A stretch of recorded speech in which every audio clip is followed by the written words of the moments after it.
So again, a little bit more on the gut, Stephen, just as we're getting in there, and what's going on down there, like as you get into the lower digestive tract or the intestinal tract, and with regard to the gut biome and how it's processing this stuff, and what tips or aids, what tips can you give us, and what aids might we look to help that process happen a little bit more efficiently, so you have a little less discomfort and maybe get you to the end state a little faster. So on that topic, I think about what you mentioned, Brian, as far as like the gradual implementation of the higher protein intake. So essentially, if you think about your microbiome as whatever, a corporate office that has certain staff members that are assigned certain tasks based on what your diet typically looks like, you will have those staff members on hand. You have, tens of thousands of different strains of bacteria,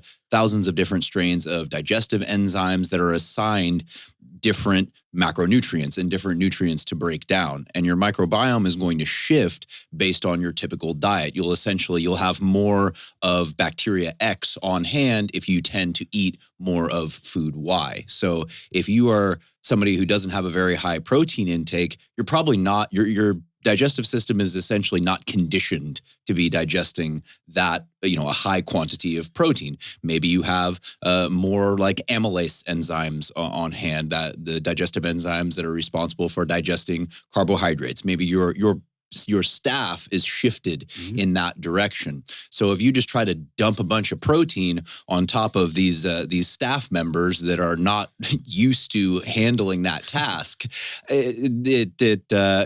things get backed up. Yeah. The system gets backed up. So there's going to be an adaptive process where if you're intaking protein gradually increasing your protein intake, okay, now we're going to do some hiring. Now we're going to do some shifting of the staff that we have on hand in order to better handle this increased workload of protein that's coming in. So essentially that is, when we're talking about bacteria, people start to, ask about, okay, probiotic supplements, for example.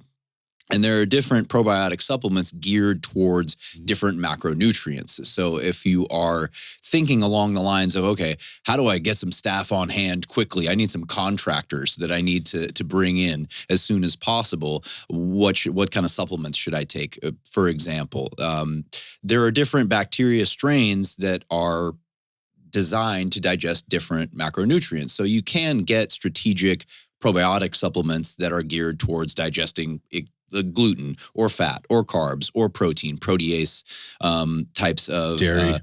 Dairy, all these different bacterial strains. So probiotics, that's one thing. I would say though, to be honest, like a probiotic supplement is like dropping like a bucket of water in the ocean. Like it's not going to make a huge difference. At least in my opinion, they don't make a huge difference. They might help in specific applications.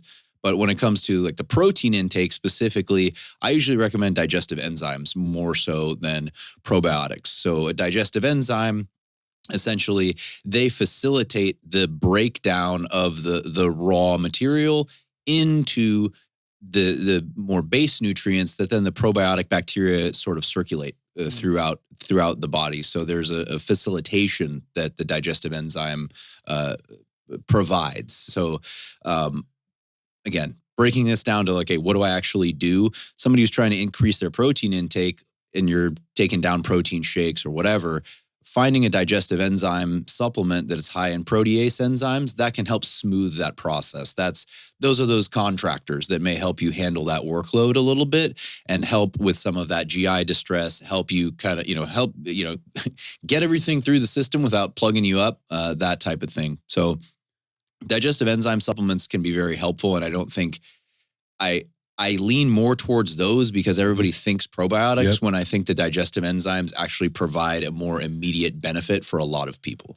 Yeah, there's a great analogy, by the way, in terms of the office staff and what it's set up to do, what it's skilled to do, what it isn't skilled to do. And obviously if you're throwing a workload on a bunch of people, or in this case, your gut bacteria that isn't set up to work well, that's going to be problematic.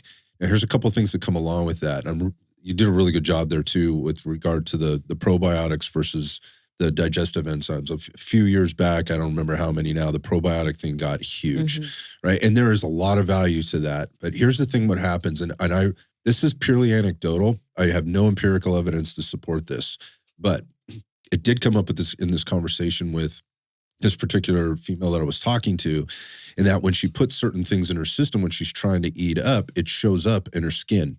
Like she breaks out, right? And with acne, or in some cases, it can even show up in other ways for people. But the point of that is if you go to like the gut folks that are out there, they'll tell you, like, if you have a skin problem, it's coming from the gut. That's the gut. Yeah, whatever's happening at the skin level is happening from the gut. So there's a camp that goes there, and there's probably a lot of truth in that. So if you're adding things in, like I'm trying to get more liquid calories, and all of a sudden I'm now adding in this whey protein, but I don't eat dairy, right? And then I end up breaking out. And the one thing that you can say, this is the biggest difference in my diet, is the fact that I am putting in the dietary intake, being the foods that you're putting in your system, is coming from this whey protein, which is dairy derived, right? There's an immediate go-to with, like, I have an allergy, right? I am allergic to dairy, right? You may have a sensitivity to dairy, right? And if you were to take some type of like a gut biome test, right, or even a stool test to kind of find out what's going on deep inside the digestive tract, if you haven't been eating any dairy and now you put this dairy in there and now you're taking this test, right, and you're not set up from an enzymatic and or a probiotic perspective, you should expect that you will see on the test results that you are sensitive to dairy. Your body sees it as an intruder. Right. It's like you just put something in me that I am not used to or cannot deal with appropriately right now. And so it shows up, or it flags, right, because other things get basically made in that process that come out on the test, and that's where we're measuring. And it says, look, I'm allergic to eggs, or I'm sensitive to eggs, I'm sensitive to dairy. Well, you've never eaten that stuff, and now you're putting that stuff in you. Or the opposite could be true, where you're putting so much of that in your system, it's flagging right on these gut biome tests. Think about that for a second. Let's just be rational about it and kind of work backwards and go, well, why would that be? So it's not, you don't necessarily have a dairy allergy. You're not allergic to dairy. You're having a sensitivity to it, likely. It's not every time. Some people have legitimate issues here, but it's, again, the gluten thing is another one. You brought that up. So I think that was an important one to mention too, that you may have a sensitivity to this right now. It doesn't mean it means it's a forever thing, or that this is like a death sentence and you can't ever eat that stuff. It just means right now we might need to find a way to help your body get more used to that and process that a little bit better. And so it might mean, you need to take in less volume of that. And going back to your point, like, this is a slow process. And the other thing is, you might need to put in some aids. And some of that might be, yes, you could be in a probiotic, but the digestive enzymes to help your body break that down, to put it in a form that your body can now deal with it, partition it a little bit better.